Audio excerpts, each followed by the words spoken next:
warahmatullahi wabarakatuh. Bocah-bocah, kepriye kabare? Mugi-mugi sehat sedaya nggih. Amin.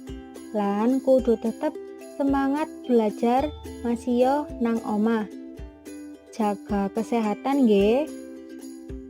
Nah, bocah-bocah, ayo dina iki sinau babagan cerita rakyat.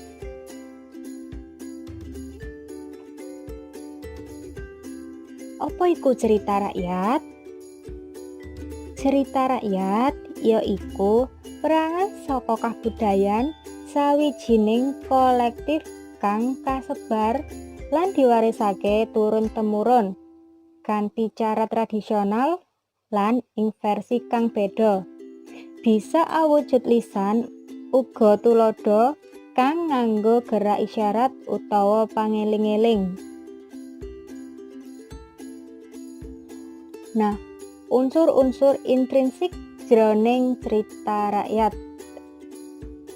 Sing pertama ana tema, yaiku ide pokok utawa permasalahan utama kang ndasari cerita.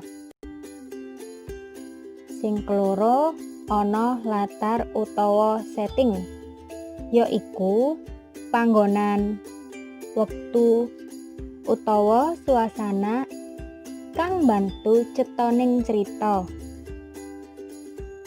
Sing ketelu ana tokoh utawa karakter. Nah, tokoh utawa karakter iki manut sifate penokohan kaperang dadi telu. Sing pertama ana tokoh utama sing umume protagonis. Sing kapindho ana tokoh lawan umume antagonis. Lan sing katelu tokoh pendamping biasane tritagonis.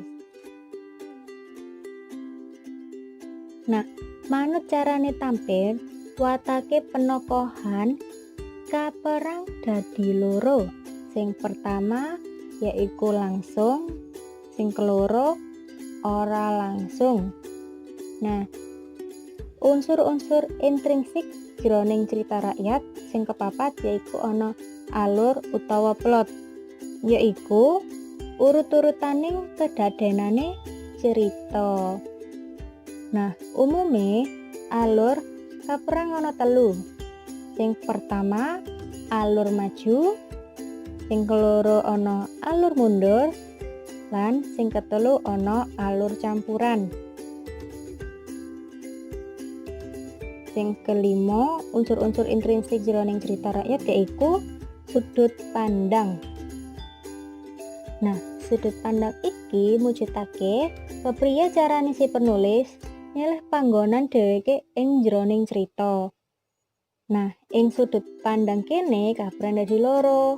Sing pertama yaiku sudut pandang wong kapisan, yaiku si penulis minangka peran wong kawitan kang bisa dadi tokoh utama uga bisa dadi tokoh tambahan jroning cerita. Nah, sing keloro ana sudut pandang wong katelu, yaiku penulis jlentrehake para tokoh jroning cerita kanthi ngarani jeneng tokoh utawa tembung kanggo julukan wong katelu, yaiku misale nganggo dheweke. Nah, unsur-unsur intrinsik jroning cerita rakyat sing keenem ana amanat. Amanat utawa pesan moral mujudake nilai kang kinandhet jroning cerita lan pengin disampaikne supaya pamaos oleh pelajaran saka cerita kasebut. Misale buka LKS halaman 28. Nah, iku ana tabel sing nisor gugon tuhon. Misale, kene ora oleh nyapu bengi amarga ora ilok. Nah, ajaran morale iku nyapu wayah bengi tegede ora katon. Mula supaya lingkungan bisa resik yen nyapu luwih becik wayah awan. Terus unsur-unsur intrinsik jroning crita rakyat sing kepitu ana majas, yaiku gaya bahasa. Titikane cerita rakyat. Cerita rakyat iki biasane ora diweruhi sapa sing ngarang. Panyebarane kanthi lesan, sugih cathik utawa variasi, lan sifate tradisional. Nah, jenis cerita rakyat iki ana 3. Sing pertama ana mitos. Mitos iki yaiku cerita kang dianggep bener-bener kedadean lan paragane iku arupa manungsa sakti, dewa, kewan kang duweni kesaktian. Misale cerita Nyi Roro Kidul.